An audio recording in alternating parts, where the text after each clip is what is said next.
Mr. McKenna, you may begin. Thank you, Madam Chairman and members of the House Judiciary Committee. I stand in opposition to H7779. I was the principal sponsor of this legislation, which created the second section of state law addressed in this bill, which precludes most induced abortions from being covered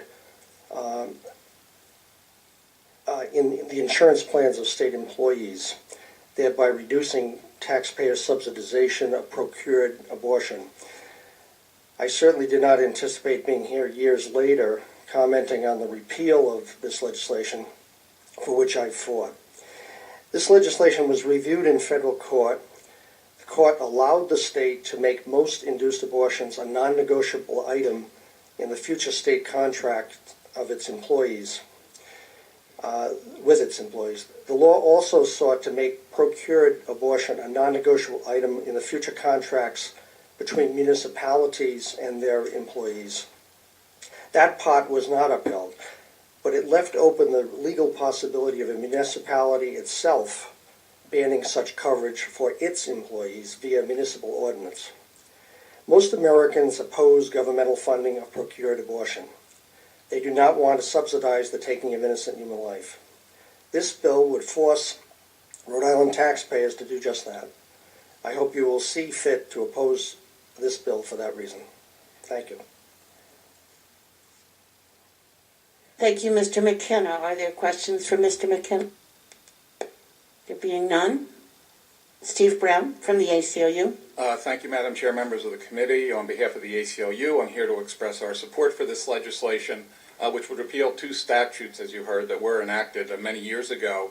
We're very familiar with them because we challenged both of those statutes in court, and were largely successful in getting them ruled unconstitutional. One of them, as you heard, is a provision that would have restricted private insurance companies from providing abortion coverage in their private plans, except as an optional rider and at an additional premium.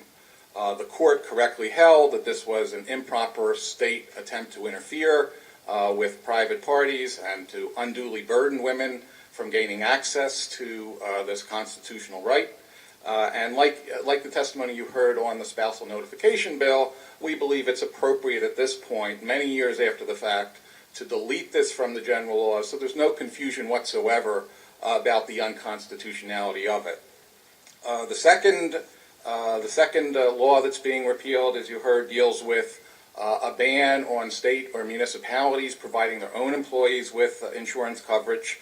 It is true that the court struck down half of the statute. The court ruled that it was improper for the state to ban municipalities or interfere with municipalities providing coverage for abortions, but it did uphold the law as for state employees.